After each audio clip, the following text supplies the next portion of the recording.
ನಮಸ್ಕಾರ. ನಮ್ಮ ಹೆಸರು ಶಿಕಾರಿ ರಾಮು ಅಂತ. ನಿಮ್ಮ ಹೆಸರು? ನನ್ನ ಹೆಸರು ಗುರು ಅಂತ. ಡ್ರೈವಿಂಗ್ ಎಷ್ಟು ವರ್ಷದಿಂದ ಸರ್ವಿಸ್? ನಾನು 20 ವರ್ಷದಿಂದ ಡ್ರೈವರ್. ಲೈಸೆನ್ಸ್ ಎಲ್ಲ ಪಾಸ್ ಮಾಡ್ಕೊಂಡು ಡ್ರೈವಿಂಗ್ ಬರ್ಬೇಕಂತ ಒಳ್ಳೆ ಹುಮ್ಮಸ್ಸಲ್ಲಿದ್ದಾರಲ್ಲ, ಅವ್ರಿಗೆ ಏನು ಮೆಸೇಜ್ ಕೊಡ್ತೀರಾ? SLC ಪಾಸ್ ಆದಟ್ಟಿಗೆ ನೀವು ಬಂದು ಇಲ್ಲಿ ಬೆಂಗಳೂರಲ್ಲಿ ಡ್ರೈವಿಂಗ್ ಮಾಡಬೇಕು ಅಂತ ಯಾವುದೇ ರೀತಿ ನೀವು ತಲೆ ಕೆಡಿಸ್ಕೊಬೇಡಿ. ಊರಲ್ಲಿ ಯಾವ್ದಾರ ಸ್ವಂತ ಉದ್ಯೋಗ ತಂದಿದೆ, ಏನಾದ್ರೂ ನಿಮ್ದು ಜಮೀನು ಏನಾದ್ರು ಇದ್ರೆ ಜಮೀನು ಕೆಲಸ ಮಾಡಿ, ಮತ್ತೆ ಅಲ್ಲೇ ಸ್ವಂತ ಉದ್ಯೋಗ ಕಲ್ತ್ಕೊಳ್ಳಿ.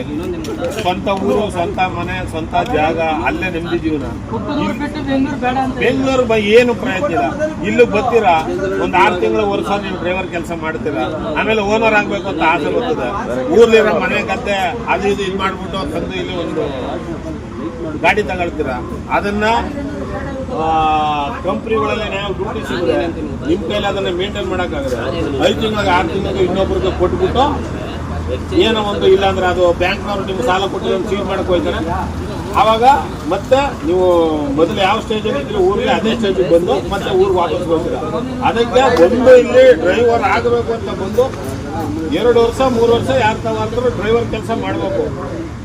3 ವರ್ಷ 4 ವರ್ಷ ಒಬ್ಬ ವ್ಯಕ್ತಿ ಹತ್ರ ಡ್ರೈವರ್ ಕೆಲಸ ಮಾಡಿ ಬೆಂಗಳೂರಲ್ಲಿ ಗಾಡಿ ತಗೊಂಡ್ರೆ ನಾವು ಡ್ಯೂಟಿ ಮಾಡ್ಬೋದಾ, ಡ್ಯೂಟಿ ಸ್ವಂತ ಗಾಡಿ ಹಾಕಿದ್ರೆ ಡ್ಯೂಟಿ ಮಾಡ್ಬೋದಾ, ಬದುಕ್ಬೋದಾ ಅನ್ನೋ ಕೆಪಾಸಿಟಿ ಇದ್ರೆ ಮಾತ್ರ ಗಾಡಿ ಹಾಕ್ಬೋದು. ಇಲ್ಲಾಂದ್ರೆ ಯಾರು ಸಂಬಳ ಕೊಡೋಂತ ನೆಮ್ಮದಿಯಾಗಿ